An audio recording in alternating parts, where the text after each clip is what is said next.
right, we are here with my main man, Jason Tobin, the star of Warrior, young June himself. What's up, Jason? I haven't talked to you for a while. I think last summer you came into the studio. Good to see you again, dude. Thank you very much for having me back. And by the way, it wasn't last summer. It was 2 summers ago. Really? COVID, man. Last year was COVID. I can't remember. So it would have been, yeah, 2020 would have been. I'm pretty sure it was, I'll look it up. 2019, I think.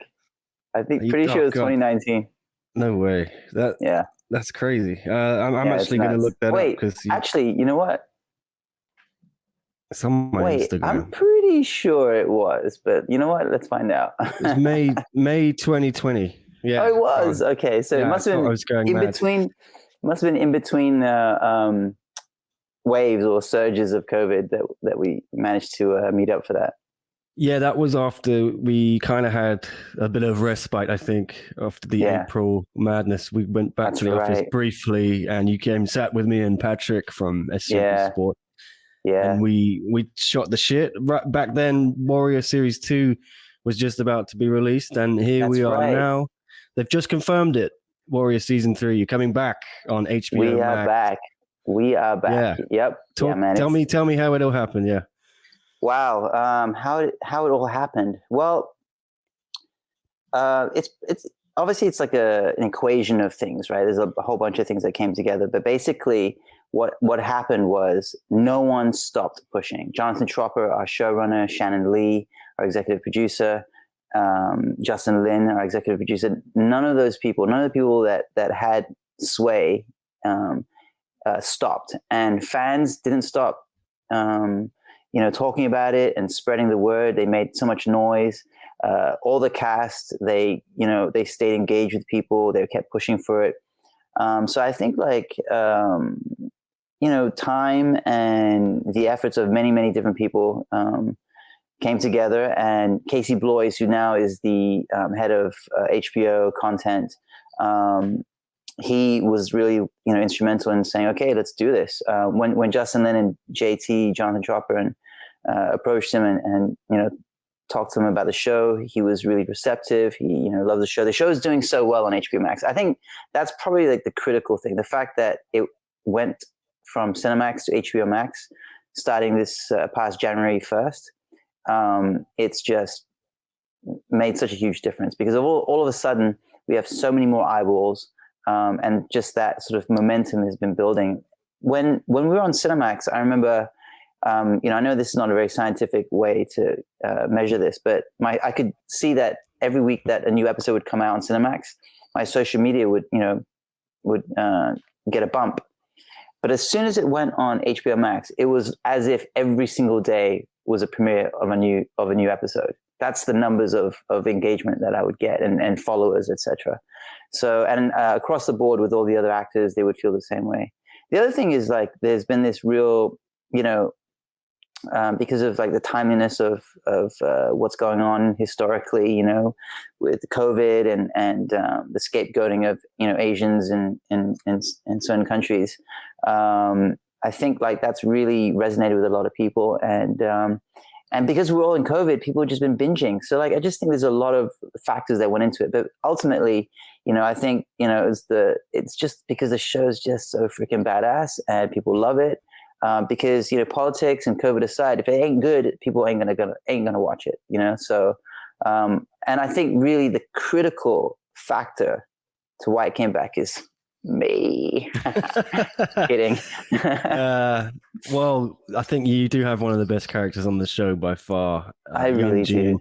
And I did text you. I said, congratulations for taking over the Hopway, which is the Tong, the gang that you guys run, the warring factions there. But all jokes aside, you did make a really good point there, and I was going to bring that up. That I recently just watched season 2. Finally got around to it. Thanks to some help from you, and I was thinking, like you said, that it really does resonate with what's going on right now. It was remarkable. I don't think I really even realized as much when I watched the first season, but watching the second season, it just really hit home with everything going on, all the Asian hate crime, anti-Asian hate crime in America. Just, is that something that was I know you can't think that far ahead, but was that always something the show wanted to touch on, and this kind of just struck a chord now? I think, you know, like it was always in the show's plans, because I mean, we're taking this stuff out from history, from real history, things that actually did happen. You know, obviously, like our show is a very hyper real version of it. It's a Tarantino-esque version of history. You know, but so it was always in the plans. I don't think we knew that it was going to strike a chord, but I mean, it's crazy how similar things are. Like you remember, like in season 1, episode 5, we're sitting in the carriage, right? And then we have a woman say, "Oh, you know, these Chinese are vermin," or blah, or you know, they spread diseases. It's like that same rhetoric going on today, and so I don't know if I don't think it played a factor in our renewal, but it certainly it touched the nerve for a lot of people, and I think Asian Americans across the board, they feel that you know, that they're being scapegoated, they're being attacked, and all of a sudden, a part of their history that has never been told is being directly addressed here in our show in a really entertaining and stylish, engrossing way. So there are just so many. I mean, in a way, I wish that it didn't happen. You know what I mean? Like, I would rather there not be this kind of violence against Asians than our show coming back. But what it does mean is that I feel like I, as an artist, as an actor, I can maybe channel some of my own feelings about what's going on in the world through my work, because sometimes I don't, you know, I get online and I see what people are saying and what people are writing, and you know, I obviously have thoughts and feelings about all of this, but sometimes I just don't think that I'm eloquent enough or articulate enough to really address it. And I guess that is why I became an actor, because when I was younger, as a kid, I was drawn to acting because I felt like that was the arena in which I could express myself. And so, yeah, here we go. Season 3. Let's go, baby. Yeah. Season 3. Do you think it's one of those things where this kind of show, it happens in history a lot, where you kind of just hit the right chord at the right time with a societal issue. So I imagine season 3 is going to continue these themes, and it's just going to be right place, right moment. Mm-hmm. I think so. I hope so. I mean, look, I absolutely trust the writers and Jonathan. You know, they're amazing artists and screenwriters, and so I trust where they're going to take this. And they were, you know, when I first met JT before season 1, you know, he already kind of gave me a sort of a loose outline as to where he wanted to go over the, you know, next several seasons in regards to Young June. And I'm extremely excited about that, because I was devastated when it looked like Warrior wasn't going to come back. You know, in that shuffle between Cinemax and HBO Max and AT&T taking over Time Warner, when we got lost in the shuffle, I was gutted, because I really felt like, you know, we'd done the best we could do with what we had, and we were righting a wrong, and to have completed such an amazing season 1 and 2 to like all of a sudden get the rug pulled out on you, it just felt so unfair. I know that's the world that we live in, and that's life, but I couldn't help but feel really hurt by it. But I always held out some sort of hope that it would come back. It never felt over. And I think that's kind of the consensus between the cast, that we felt that. I kind of lost my point. What was your question again? I don't know. I was just saying, yeah, do you think, you know, season 3 will probably continue these themes? Yeah. Oh, right. So, yeah, so I trust the writers that they'll take. I hope that we don't become a show that is, I hope we don't just sort of, what's the word?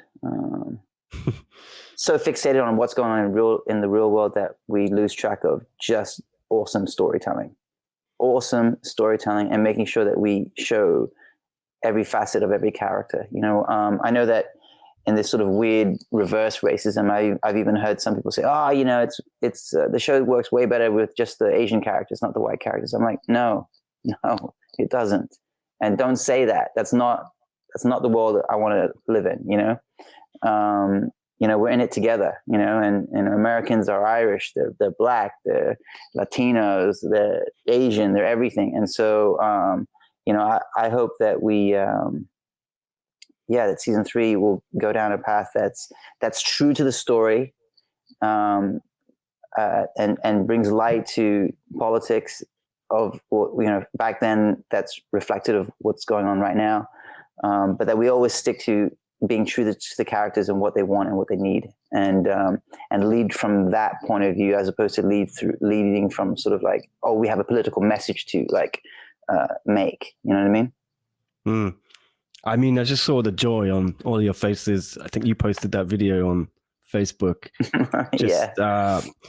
Just talk a little bit about, you said there earlier that you were so devastated when it looked like it might not be renewed. Because, I mean, this really was, your big break, wasn't it? You're Hong Kong born and bred, and this was like the start of something. And I know you've now got other projects, but I'm sure this one is really close to your heart and you really want to continue it. So it's good that it's back. Absolutely. I mean, this is, I've been in this game for a long time, and I had reconciled myself to the fact that maybe this show wasn't going to happen again. But it really holds a special place in my heart, and I really felt like I had not yet finished the job. I have more to do in this show, more of myself to show. And a responsibility, you know what I mean? Like, particularly now, I mean, people have always asked me, oh, did you feel a responsibility because you're making Bruce Lee's show? And I would honestly say, no, I didn't feel, because I felt ready. Do you know what I mean? I felt ready. And I felt like, so I didn't feel that responsibility to Bruce Lee, because I knew that if I just did my job and that would all be taken care of. But now, with this break, with COVID, with what's going on, and now with the renewal of season 3, and then getting all the messages from so many people around the world that feel hurt and attacked because of their ethnicity, now I feel a responsibility to them. When I worked on Better Luck Tomorrow, Justin Lin's first full directorial debut, 18 years ago. It was an Asian American film that's become a classic. And people would ask me about it. I would say that, like, as an actor, in my entire life, not only did I want to be an actor, but I wanted to be part of something important. And being an Asian American actor at the time, being part of BLT, I felt like I was fighting the fight out, and I was part of a movement, and I felt like we were doing and accomplishing something important. And when it came out and it became a cult classic, that was it. But little did I know that 18 years later, that I'd be working on a show that is now even more important than ever. And I'm in a pivotal role, in a character, in a role that really resonates with so many Asian Americans. I get so many messages from people referring to episode 5, right? The blood and the shit in season 1. When Youngjun says, I'm a Chinaman that's never been to China. I was born in San Francisco, but I'm sure no American.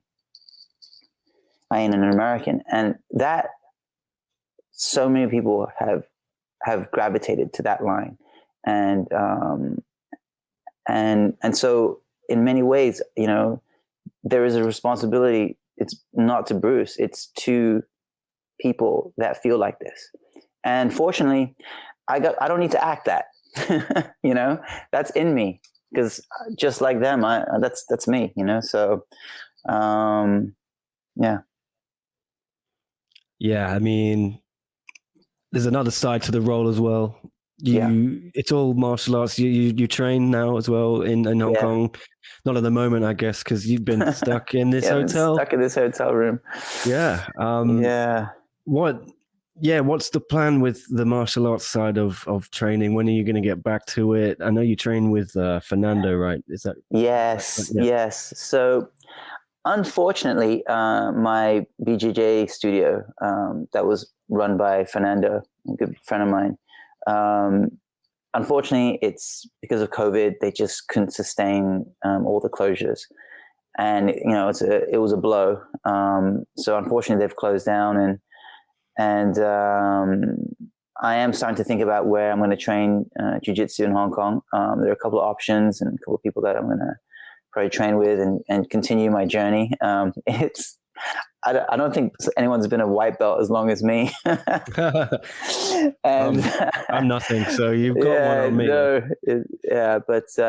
But I just finished Fistful of Vengeance, which is a new film that's going to be on Netflix, starring Iko Uwais, Louis Tan, who's now the lead in Mortal Kombat, and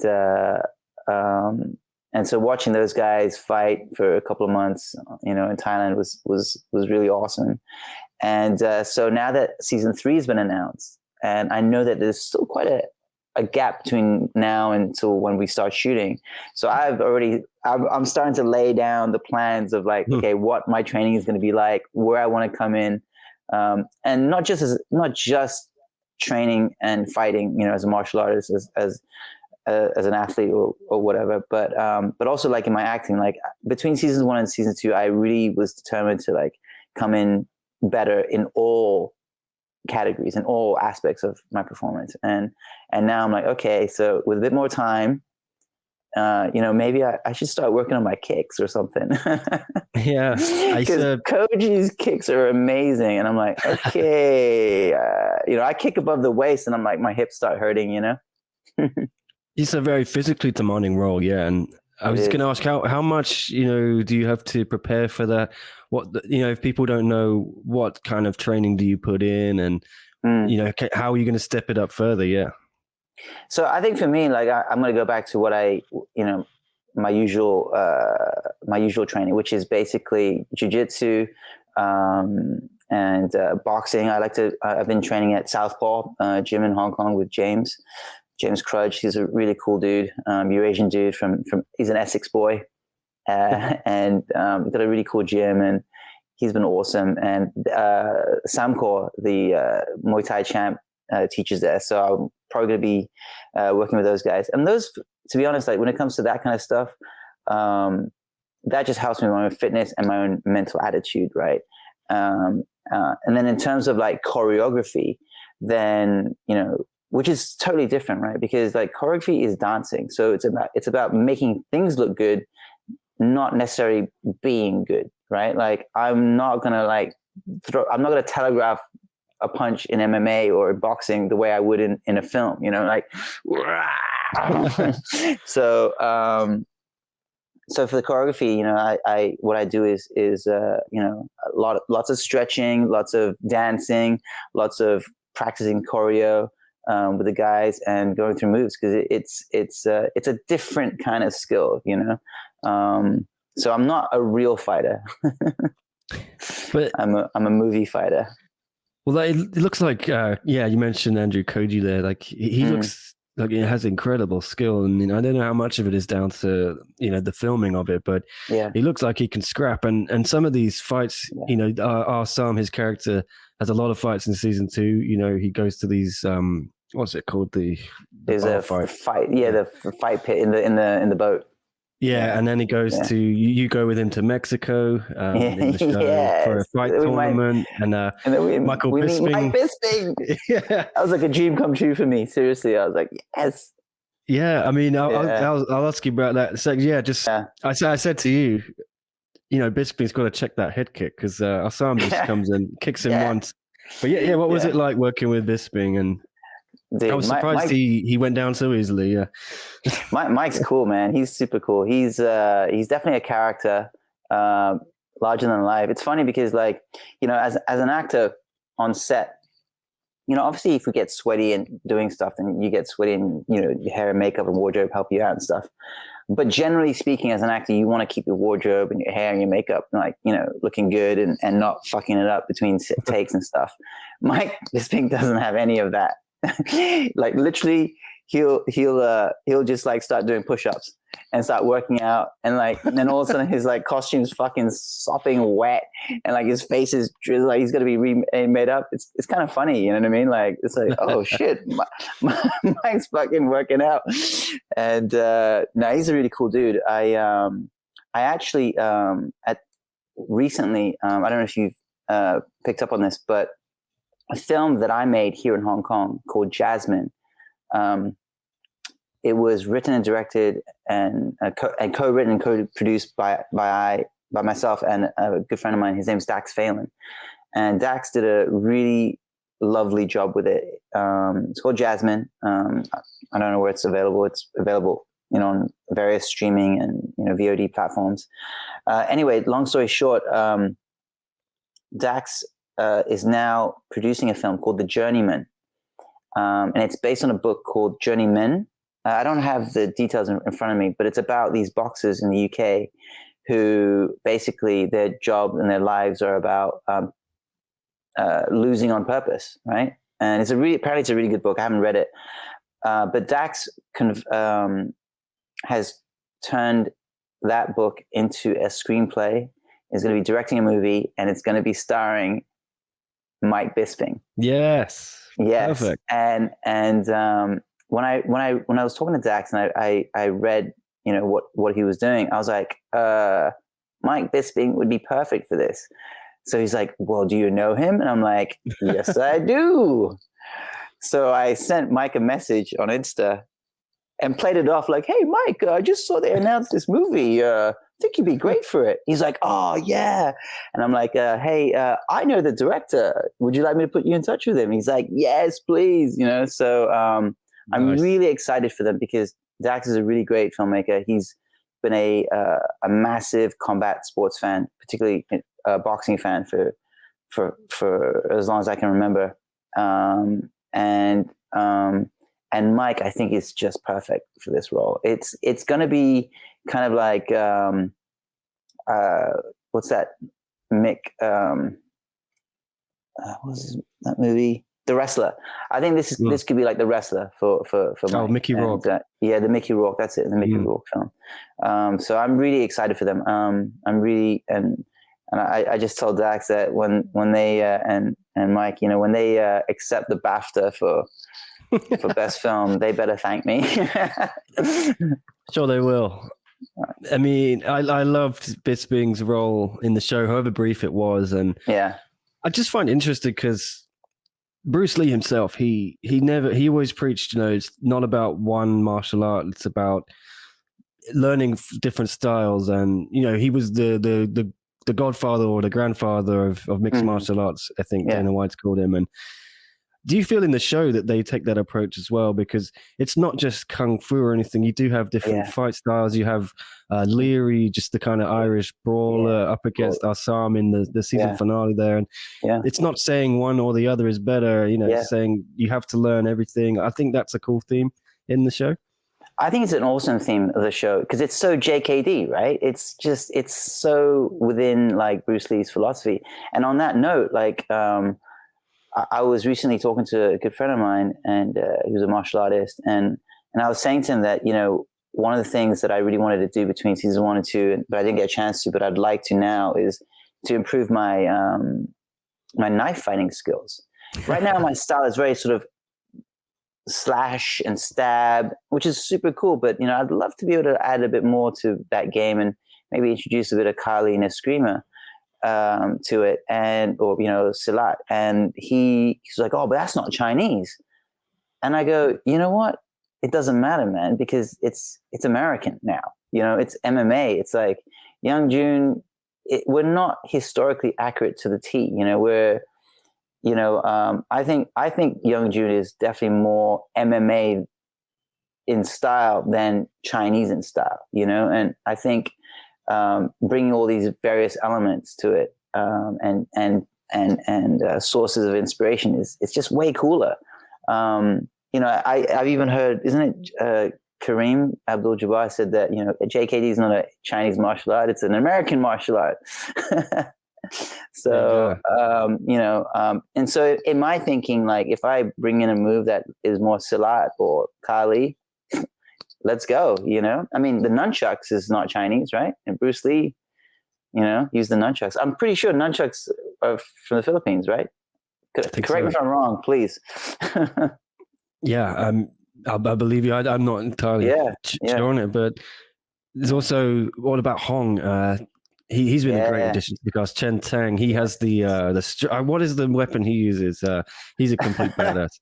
Rope boy, rope man. Rope man. Yeah, I actually, you know what? He's been training.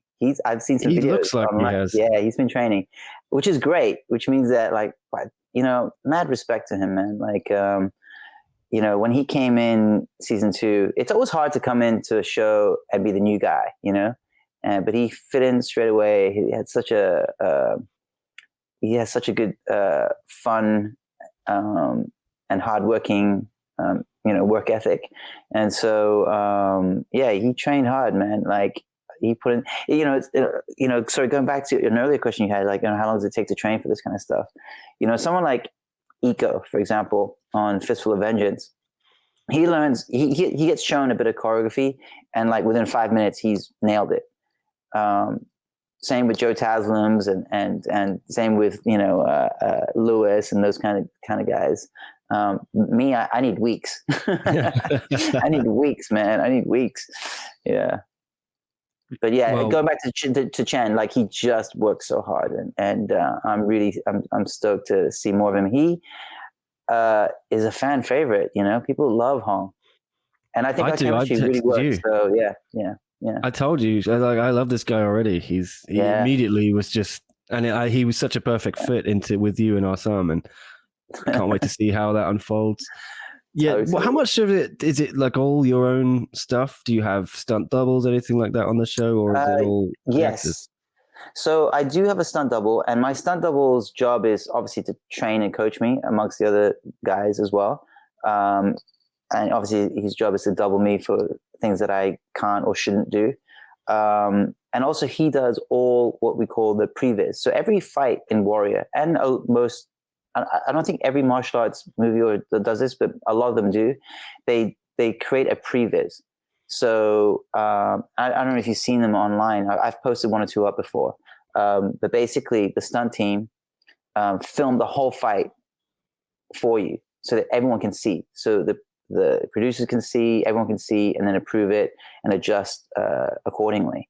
And then we as the actors learn that choreography. And then on the day of the shoot, we execute each part from each angle.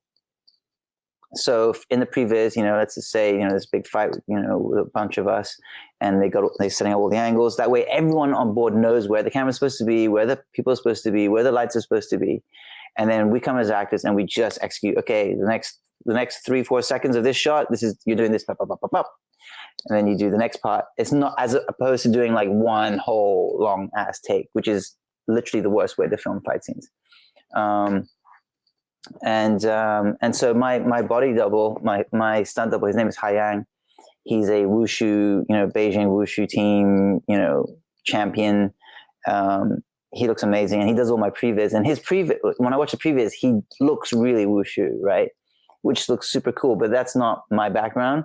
And so although I may be throwing the same punch, mine has my own look. And that's really the idea, that we as actors come in and, make it our own, but yeah, he's a great dude. He, in season 1, he doubled me twice. One, and both times was in episode 5, the Western, episode. And, one was when I get thrown through a window, and HBO was just like, no, we're not letting any actors go through windows. And I really wanted to try it, but anyway, so he went through the window, and then the very next second in the scene, if you remember, I get rugby tackled out through the door, and that guy, he's like 6'5" or 6'6" or 6. He's huge. He's freaking massive.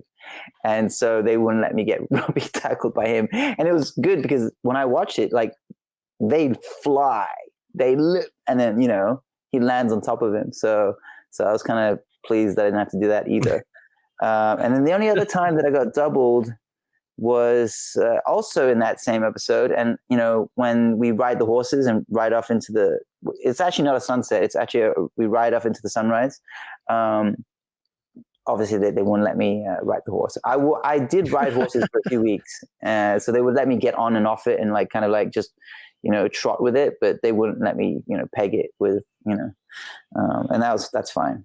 And then season 2, did Hyang double me? I don't think so. There was nothing in particular that was particularly dangerous. But I'm not an actor that's like so egotistical that I want to do all my stunts. I'm more than happy to give Hyang stunts to do. That being all said, I am still vain enough to want to do as much cool shit as I possibly can. You know what I mean? So. Well, yeah, you were throwing some moves in the season 2 episode 9. That was a crazy episode. The body count I just lost track of, but you were taking some names when the Irish invaded Chinatown. How crazy was that episode to film? What was the process like? Yeah, how long did it take? Yeah, wow. I don't remember exactly how long it took us anymore, but each episode takes us about 10 days, I think. 10, 12, 13 days. 10 days plus like a few days that are like we double it up with maybe 2 units or something. But honestly, I forget these days how long it took us. But yes, it was a monumental episode. And when we were standing, when the Hopway line up, and then Joe Leong rocks up and the Long Z rock up. Goosebumps. Goosebumps, man. Goosebumps. Goosebumps. I mean, I really, there's times where you don't even feel like you need to act because it feels so real. Your job is just to be in the moment and to experience, not to force anything, because just by experiencing it, the reality and the truth of it will show in your performance. And I'll tell you one quick story though. That line I say, Assam asked me, what do you think? And I'm like, I think we spend, every day living in their world, but today they're going to die in ours. And when I read that line in the script, I was like, fuck. Can't wait to say this. And of course, like I get there and we're lined up. And then in one of the rehearsals, I put on this like real sort of movie trailer voice. I'm like, I think we spend every day living in their world, but today they're going to die in ours. And then at the end of the rehearsal, like, Andrew like whips his head around at me and he goes, are you going to say it like that? I'm like, what? Why? And I had just gotten so in love with the line that I was just like, putting too much on it. But I was just having fun. And I'm like, nah, don't worry. I got this. That was a cool line. And, it was a pretty cool line. Yeah. Iconic. That was a cool episode. Just probably my favorite since the whole show started, I think. Yeah. Where does it rank for you? Interestingly, episode 5 of season 1 was like the highest ranked until. Yeah. Is that the one when you go to the Western? The Western, yeah. Yeah. And then now I think if you go online, it's episode 9, which is called Enter the Dragon, which premiered on, was it Bruce Lee's birthday, or it had the day it premiered was a special day. It was an important day. I can't remember what the day it was, but that episode's called Enter the Dragon. And that episode, man, the significance of it. I posted up a photo on my Instagram it's a photo of me in my trailer after shooting one long day on that episode. And I think it really, that photo really captures how I felt, because I was shattered, like emotionally, physically, mentally. I'm going to try and find it on your Instagram. Yeah.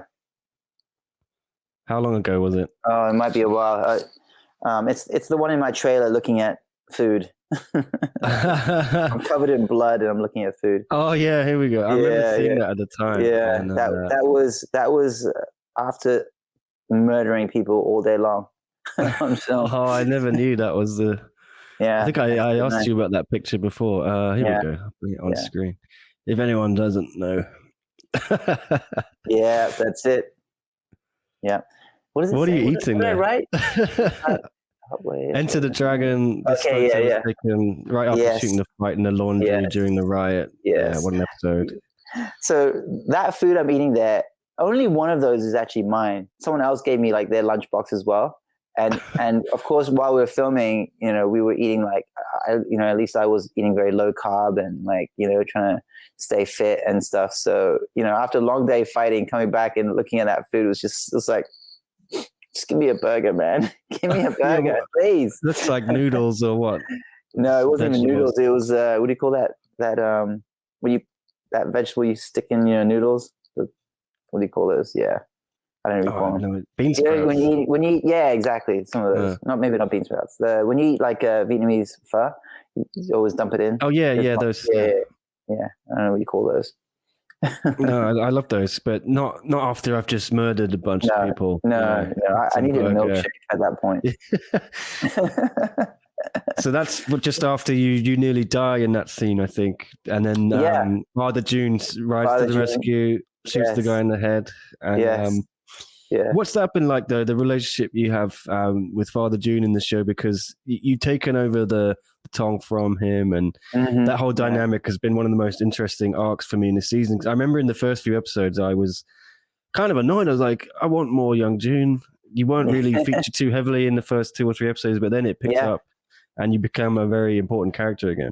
Yeah, in season 2, I think like the first half of the season is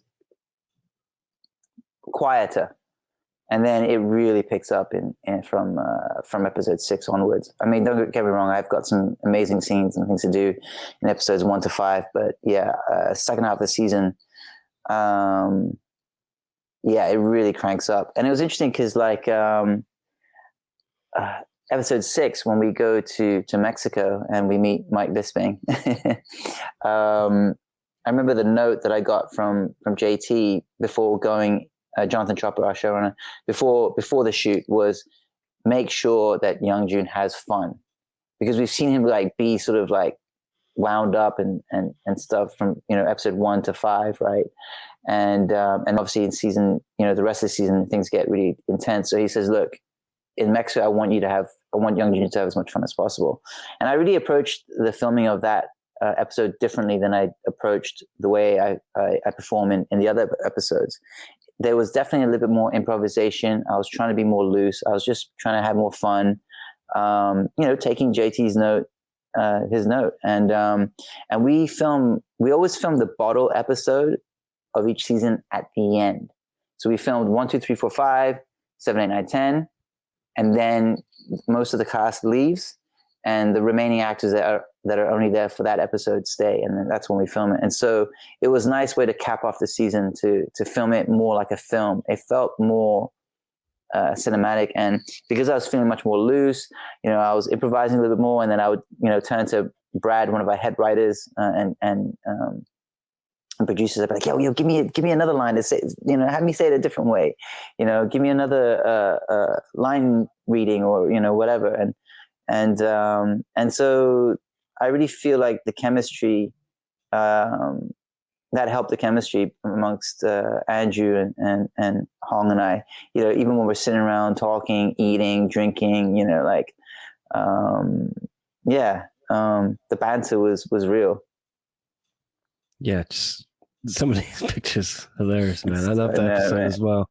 Yeah. It was that was a really cool episode. The whole season was great, and I can't wait for season 3. I'm such a fanboy, but it is a genuinely great show. I know it must be cool to have more fans now. Like you were saying, it's got a little bit bigger exposure on HBO Max. Yes. Is that you feel like it deserved that from the beginning? The kind of Absolutely. I always felt like it deserved a wider audience. And look, I say that with, trying to take my own bias out of it. This is not about my own personal, like, benefit of that. I'm talking about the show just deserves it. I mean, it's such a great show. It's so well told. It rights a wrong. It's Bruce. It's an idea that Bruce Lee had 50 years ago. So it deserved the eyeballs. And I remember, again, this is not a scientific way of analyzing or judging this, but after two seasons were out, completely out on Cinemax. It was out in the world, and I think I went from, because I started a new Instagram account for myself as an actor when I booked Warrior. Prior to that, my Instagram was personal, it was family stuff. So I was like, you know what? When I made Warrior, I thought, okay, now's the time I should maybe have like an actor Instagram account. And so after 2 seasons of Warrior on Cinemax, I went from 0 followers to 5,000 from 2 seasons. And then all of a sudden I went on, I appeared for 1 second on the new Fast 9 trailer, and it blew up like another $5,000, right? Yeah. So like, that's nuts, right? And then finally when Warrior went onto HBO Max, then I started to see much more traction. So HBO Max is like, it's just opened us up to a whole new world. And I'm pleased because I think the show deserves it. I really think like we have the potential to be, Game of Thrones big. It's, in many ways it is kind of Game of Thrones, right? Like, all these warring factions so yeah, I HBO Max picking us up for season 3, and if you listen to JT, he said, someone had asked him recently, like, so is it just for one season, one season pickup? And he said, look, it costs too much money to come back for just one season. All the sets that we have to rebuild, bring everyone back, all the work that goes into it. So, hopefully, we get many, many more years out of it. So, Game of Thrones went 8. Come on, baby, let's do it. 8's a lucky number. So they've had to demolish all the sets and things like that because they didn't know the show was coming back. Yeah. So what happens is obviously like, they, for all the interior sets, like for example, that photo you're looking at right now, right? That's a toys brothel.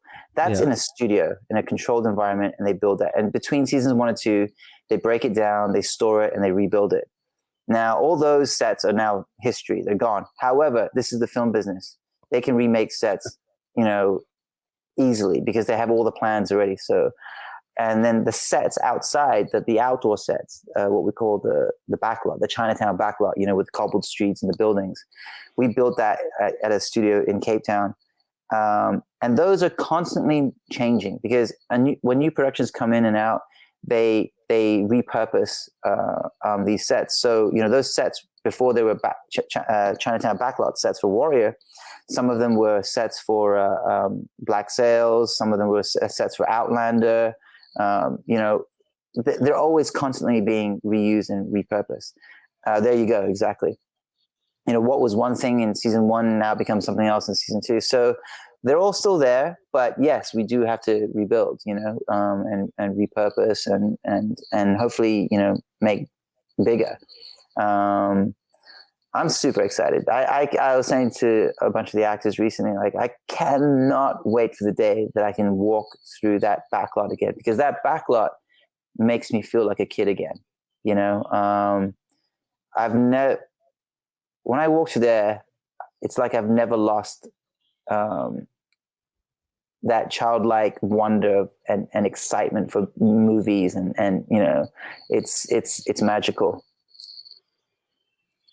You're going to keep that haircut, though. You're going to have to chop the luscious locks. My luscious locks. This is how long it's been since I filmed season 2. Look how long I've grown it out, man. Jesus. My hair's grown since that last time I spoke to you. Yeah. Oh, yeah. You've got it going on. Yeah, man. Yeah. That's it. This is COVID hair, bro. Yeah, definitely. I mean, would you have to go back to the old cliff, I mean, I love Young June's look, and so I'd be ecstatic to cut it today and sport the look again. That being said, who knows? We'll see what the writers write, and does it pick off right from where we left off? Is there some time, that has gone by between 2 and 3? Is there some episode, like a standalone episode where Youngjun has long hair? Cool, maybe we could use it, but it's not the most important thing, So I have to show you in the cowboy hat as well. Oh man, that's so cool! I love that photo. My goodness, my God, that was a dream come true. That was a dream come true. Just that whole episode, was seriously. It was like self-contained. It was brilliant. Yeah.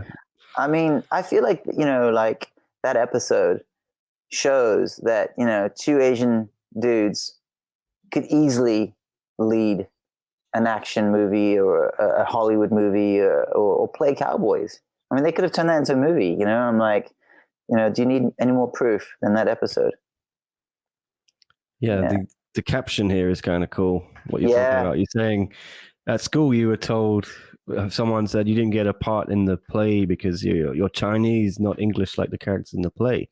Mm-hmm. It kind of resonates, doesn't it? It does. Absolutely. That's it. I mean, it's I mean, it was crazy. I was in boarding school in England where I was probably like 10, 11, 12, I don't know. And it was a school play and I didn't get a part. And someone said, well, why would you? You're Chinese, It didn't dawn on me on me until, I was in bed that night thinking like, but we're kids. We're kids playing adults. So we can suspend our imaginations and see kids playing adults. Why couldn't you see a Chinese kid playing a white adult or an English adult? So, and so, my point in that little anecdote there in that photo is that, here I am, I'm a fucking cowboy in an American TV show. Who would have thought? I like that. Yeah. I don't know if I'm allowed to play. I can always cut it out of this. I want to play the video, of when you all announced the show's back. It was just so fun. Why can't you play it? I just don't want to get a copyright strike or anything. But I'll play it I don't anyway. think you will. No, you can play it. Yeah, let's play it. Go on. Everyone's so happy. Okay. Against all odds, we are back. Come inside. Thanks to you, we're back. We're back. We're back. Little been cool about it. So, we're back. We're back. We're back. We're back. We're back. Season 3. Back. We are back. And we are back. We're back. We're back. Warriors back on HBO Max. Let's go!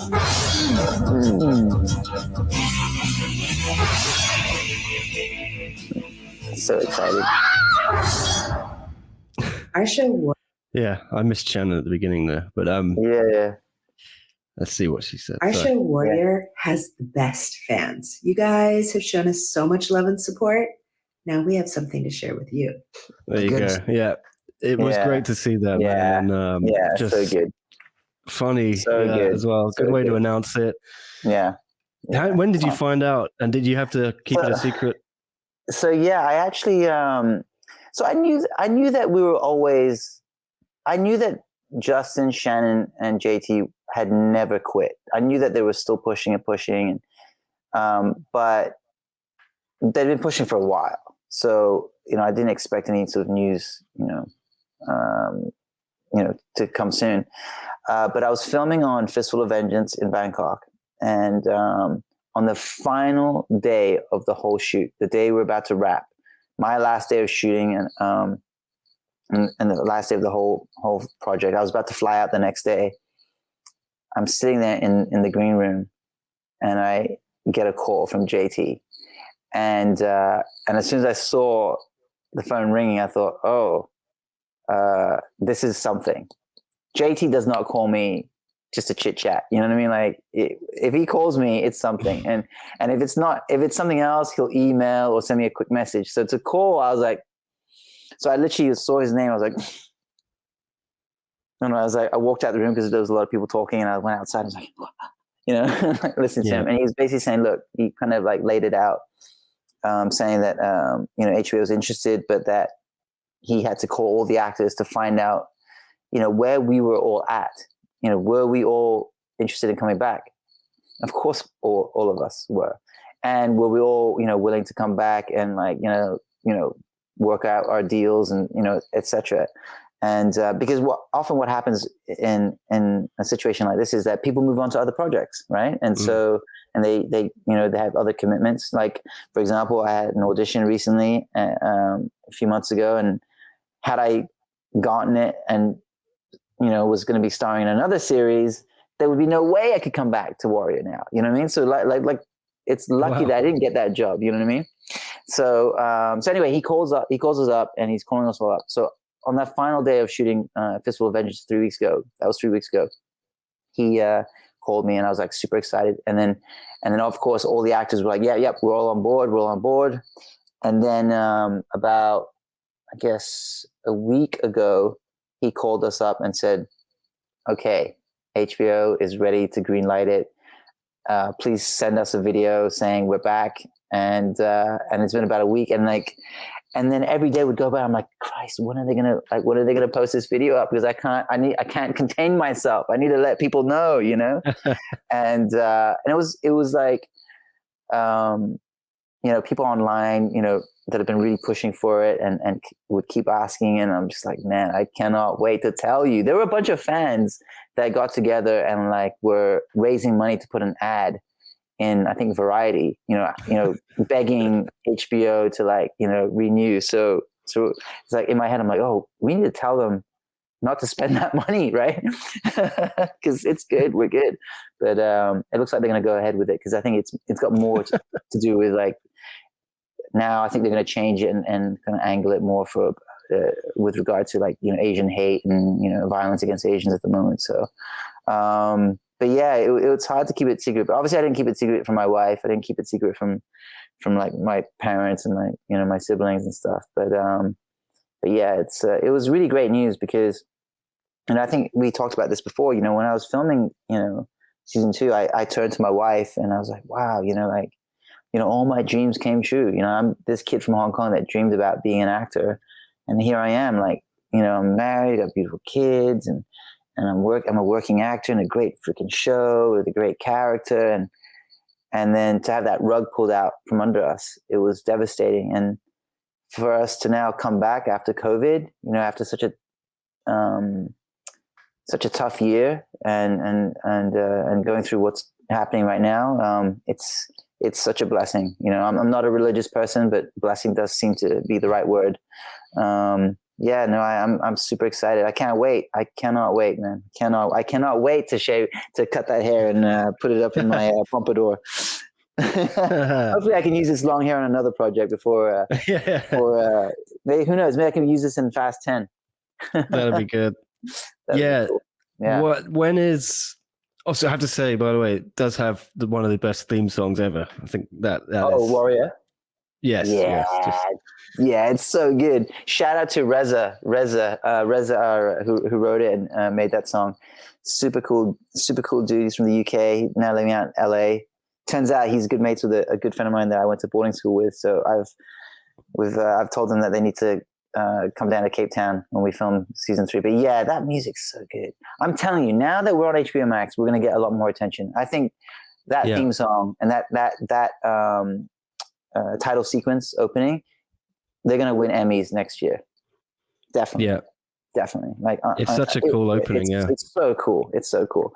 My wife gets annoyed with me, or teases me at least. I don't know about annoyed, but because during season 1, the opening sequence, where you see me as Young June in the title sequence, my name doesn't fall on that. It falls later on or just after on I think on not another actor, but another image. Whereas in season 2, my name falls right on me, and I'm just like, yes. Cheap thrills, but that's I'm cool. Honey, look, that's yes. It doesn't matter how long you're in this business, it's still pretty cool to see a name like that. No, of course. Yeah. It's always great to get those little rewards for the hard work you put in. Definitely. We've got a fun theme song on our shows here, and everyone's always commenting they're like, oh, what's the name of the song? Where can I find it? It's so cool. And yeah, it's just some random song that we found. I didn't even choose it. I think someone at SCMP chose it. Oh, nice. Something we did once. And it's just stuck and it's resonated with some people. And it does kind of help bring people back for more. And it creates a bit of a brand. And I think this theme song is huge. Like everyone I watch it with says that song is amazing for Warrior. And I find myself just humming it, singing it around the house. And when I'm outside, like I was singing it yesterday when I was outside. I was like, what the fuck? I don't know. I can't stop myself. I love it, man. I love it. That's so cool. Such a cool tune. Yeah, and I'm probably singing it wrong. I probably got the melody wrong, you know. Yeah. But it doesn't matter. I think that always helps, and it's a kind of cool factor, isn't it? And I think it's going to be big on this season, hopefully. When do you know when you start filming or when? So going back to what we just talked about in terms of like because people have moved on and gone on to other projects. So getting everyone back, a lot of it's about scheduling. And now Jonathan Chopper, he's currently show running another show on Apple TV called SEE, which is a Jason Momoa show. And they're just about to shoot season 3.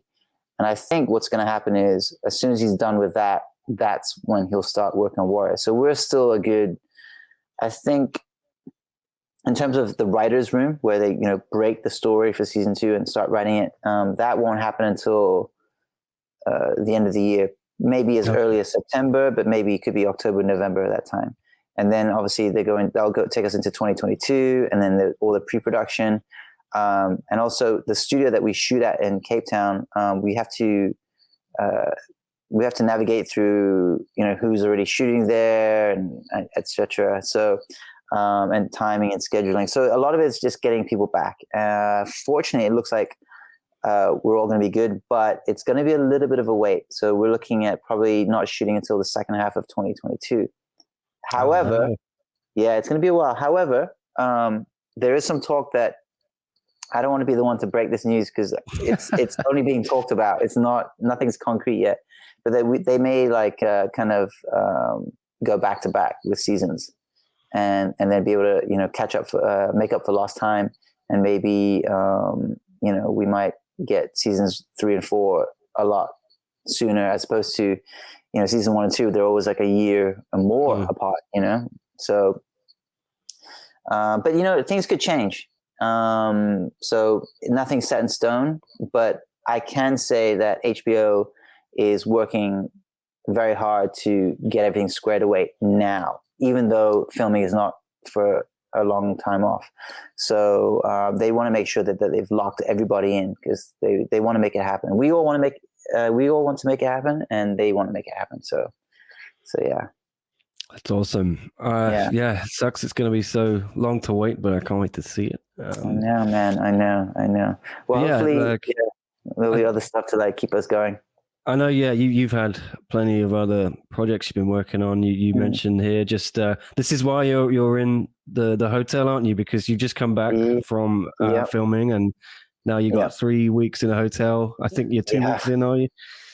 I have, yes. So I got back from Thailand filming Fistful of Vengeance for Netflix, and Hong Kong has the longest mandatory quarantine in the world, 21 days, and I have 6 days left, and it's there's been some good days and some bad days. I can't complain because I'm in a really nice hotel.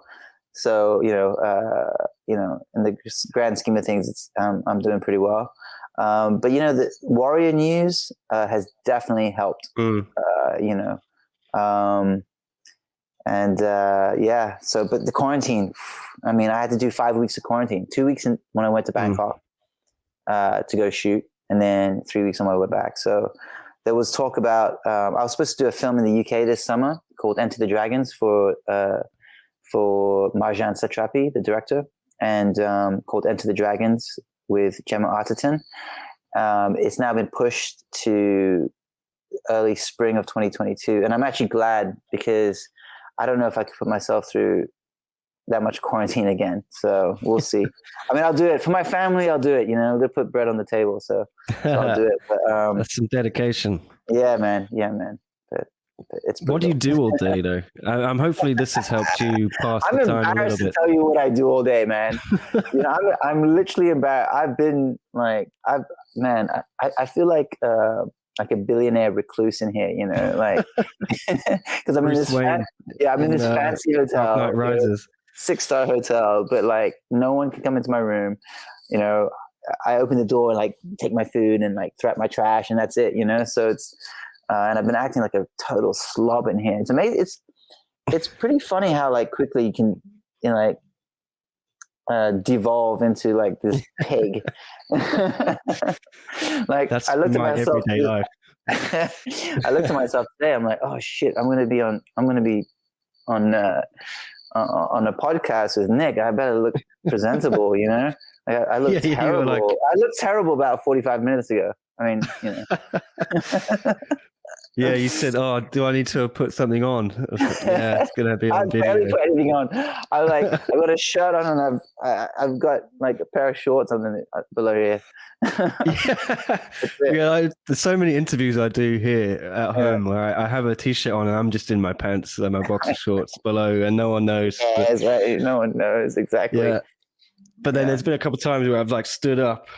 And I think people just could see my pants. Yeah, exactly. That's why the only reason why I put shorts on instead of just my undies is because like I thought, what if I in the middle of the interview just stand up to like move something and like someone gets a fucking dick shot or something. That's my biggest fear. Yeah. Well, yeah, it's been great to catch up with you. Hope it helped pass the time a little bit, and I think you're gonna jump on with us tomorrow. I think after the UFC. Yes, let's do it. Recap. Yeah, let's do it. Let's talk some MMA. Yeah, hopefully that will help you pass the time again. Whitaker against Gastelum. Who else is on the card? Yeah, that one's been 2 years in the making, hasn't it? Yeah, 2 years in the making. Cool. Yeah. I want to get out of here. I'll leave you to the Nintendo Switch. And, yay! Yes. Sorry again. I'll resume my being a slob way of life. It's 24/7 for me. Yeah. This is a good man. All right, Jason Tobin, a pleasure to speak to you again, and see you tomorrow, hopefully. See you tomorrow, man. Thanks a lot, bro. I did. Speak soon. Thank you, sir.